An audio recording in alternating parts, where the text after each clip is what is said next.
I've gotten quite the request in regards to my Meyer Lemon. Notably, many are asking for an update on my Meyer Lemon that's being grown in this 40-gallon container before you. Many have also expressed their concern in their continual pursuit of growing a Meyer Lemon inside of a container, a contained space. I will give you my commentary at the end of this video, and we're going to get in here a little bit, and we're going to talk about this Meyer Lemon, and I'm going to also place probably 2 or 3 videos up above so you can see what happened over the year of 2020 and how long it took my Meyer Lemon to come back, which wasn't long at all, and how it went from being bare to being repotted in a different soil medium and then producing a light amount of leaf, with me having to take all of this fruit from it for the first year and any notable bloom. From that point, you could see the video up where all of a sudden all the leaves came back, and then in the springtime of 2021 you saw a huge bloom set. And I went in, and I'll share with you the method on how I was able to keep my blooms on the tree and how I was able to make sure the tree holds on to as much fruit as possible. In saying that, I want to make sure I reiterate to many of you again, as I've spoken to you over many years, citrus trees are natural self-thinning. They will drop unnecessary fruit that it cannot hold on to. So let's go in a little closer, and we'll get a closer look on this beautiful Meyer Lemon and see how things are progressing. So as you see here, you see there's a lot of fruit set. I can literally go around this entire tree and there's fruit set literally all over. This Meyer Lemon, it's going to produce a heavy bumper crop by the end of the year. Now, notice there's a lot of the yellowing lemons here, and these are normally small in size, but they will drop off on their own. You see, I barely touched it, but I'm going to give you a word of advice. Don't go in and actually pull it off with your own hands. Even though it may not be sightly, you'll want to leave it alone. The tree's natural defense knows how to rid itself of these yellow lemons. And you can see that sometimes they turn completely black, like right here. Now, I'm not saying that you shouldn't take them off. What I'm suggesting is allow the tree to do what it does best. It knows how to drop its own lemons, and it will do so in its own time. Now, coming down here, a lot of people will think, is this a dwarf variety, a semi-dwarf, a standard? No, this is a complete standard Meyer Lemon being grown in a container. Remember, a contained space, okay, it's going to allow the tree to only grow to a certain point. This is not a dwarf or semi-dwarf. I'll give you an example. A lot of people will look at this Meyer Lemon here and they'll see this little graph line and they're thinking, oh no, that's a semi-dwarf. But let me show you the tag. It's a standard Meyer Lemon, an improved Meyer Lemon. And this has nothing to do with whether it's a dwarf, semi-dwarf, or standard. This here's a graph line. Remember, a Meyer Lemon is a combination between what? A mandarin and a lemon. So back over here, as we work our way around, once again, you see nothing but fruit set. Some medium, some small, and over time, they will continue to get larger. And I'll tell you something, this tree has gone through a lot. The ants, love, climbing up most citrus trees, but particularly this one right here. And they love getting into the bloom set because that's where they can harvest the nectar and take it back to, their hide. Now, let me give you some commentary. If you're having problems with your Meyer lemons, that is being grown inside of a container, my first piece of advice would be to do a soil test. Now, typically, I wouldn't suggest you do a soil test if you were growing in the ground, because that's on a larger scale, and you really need to get in touch with your local extension in your state or city, local municipalities. But when it comes to a container, a contained space, you not only can control, the growth and the environment of the tree, but it allows you to test the entire soil of the tree. Okay, what I normally do, I simply take 2 different testings, one from the front, one from the back, and you can even do 3. And you want to do that. Test your soil inside of a container once every 6 months. It's easy. And you can do it with a simple test kit.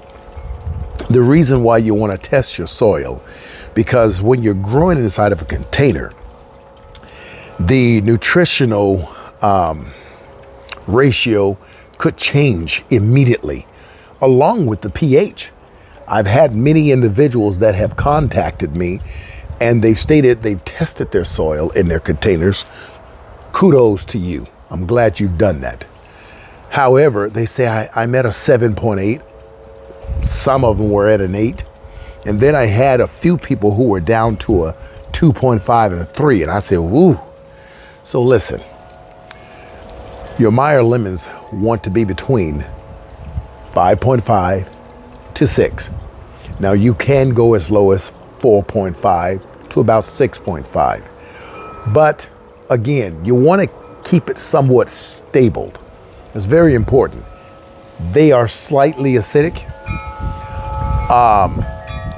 And depending on the size of the space they're growing in, they're going to need a lot more control over their nutrition and pH. When you're in a smaller container that you get from the nursery, a lot of people, what they tend to do is they buy these trees from the nursery and they're in the small pots and they leave it there. It's wrong. You only leave it in that pot for a short time, okay? A week at the most, so it can acclimate to the environment that it's going into. And then when you bump it up, you can either bump it up to the next pot size or immediately go to a 25 or 40 gallon like I do. I suggest you need some experience before you decide to do that, unless you're willing to deal with the painstaking mistakes that you possibly may make. But here's another problem. A lot of us love to buy trees that have tons of fruit on it. That's not a good tree to bring home. And I'll make my case. When you buy these citrus trees or fruit trees and they have a ton of fruit on them, when you take them from the environment in which you bought it, remember the environment in which it came from before it hit the nursery was a well-controlled greenhouse. The air was controlled, the humidity was controlled, the light was controlled. You understand? And the watering was controlled. Now they've shipped these trees to the nursery. And in the nursery, they don't have master gardeners taking care of specific areas. They have handy workers that go around with their large watering wands and they'll water, and they'll do that so many times, whenever. The environment in which you take the tree into, your environment, it's gone from the grower to the nursery, from the nursery to you. That's 3 different people. And now it's got to adapt for a 3rd time with fruit on the tree. The tree is stressed. It's not going to adapt to the new area, whether it be in a ground or a container, as easy as you think. You're going to cause the tree a lot of harm. I know, and not just I know, but I've experienced this and seen this and have dealt with this for 15 years now. Okay, 12 years on the platform, but 15 years. Take the fruit off. You don't want to hear that, do you? Take it off. I dare you. Take all your fruit off. Take it off. Feed it to your chickens, throw it in your compost, whatever. Take it off. And allow that tree a chance to get itself acquainted, acclimated, and adept to the environment in which you place it, especially if you're growing it in a container. Containers are not natural for any plant. Whenever you bring something into your garden and you put it in a container, you are domesticating it. If you put it in the ground, well, that's more natural. Even though the soil is crap that we're having today is crappy. But in a container, you need to domesticate that plant, and it just doesn't want to do it. So you have to develop thick skin, patience, compassion, and long suffering. Well, we can talk about the fruits of the Spirit all day. Truth be told, test the soil in your containers. When you've done that, go ahead and make sure you use the appropriate soil amendment if you need to add a better soil to the containers.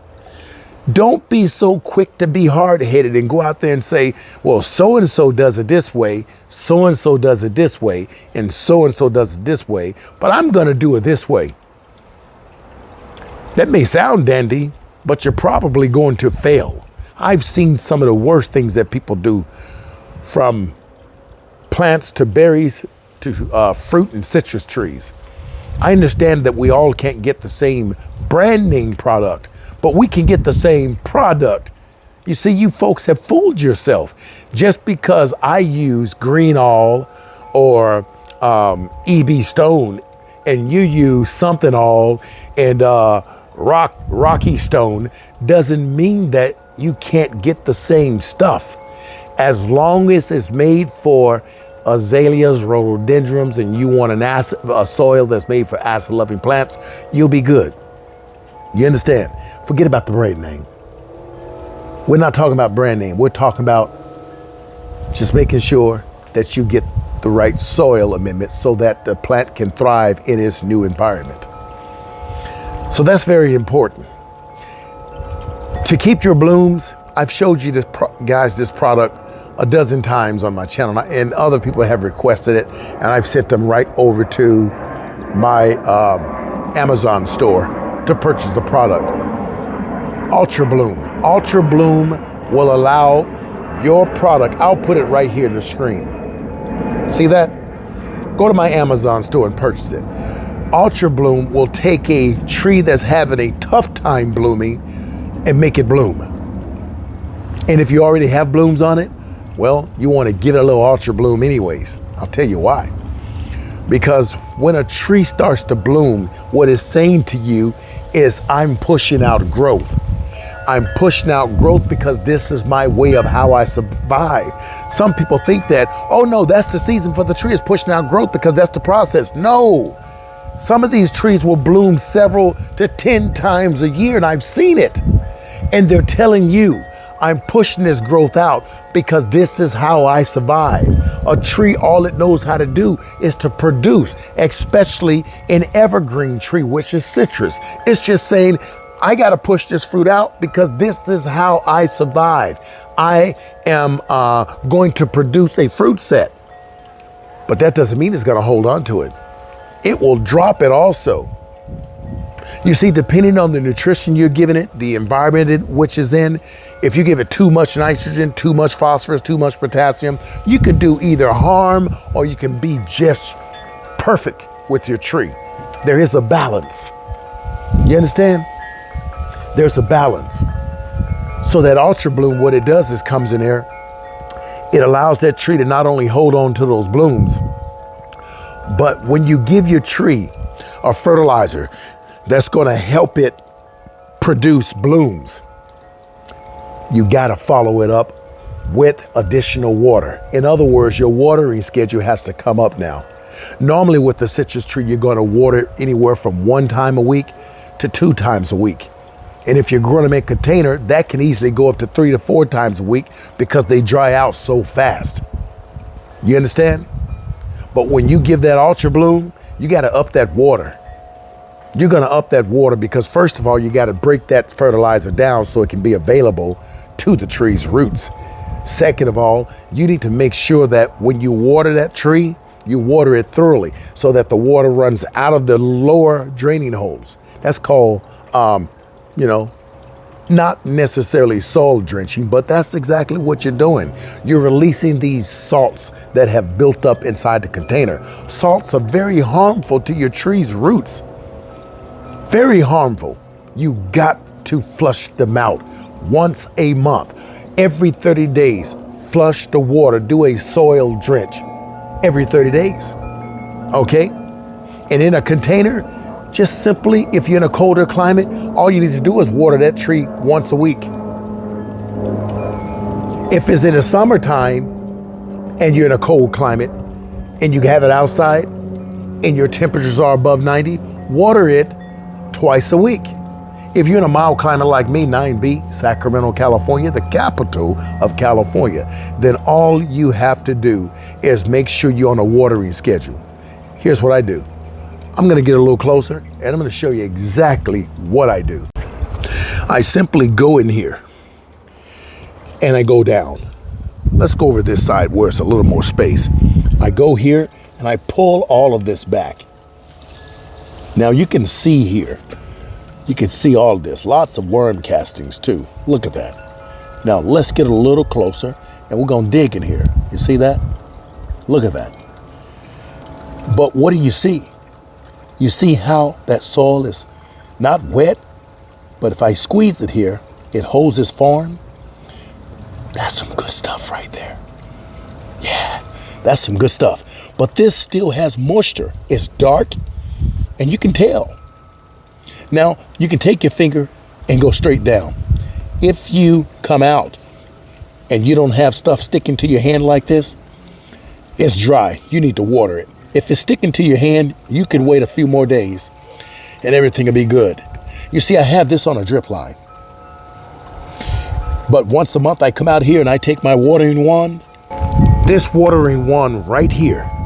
That's why I leave it in the yard, because I'm always hand watering certain things just to give it a drench.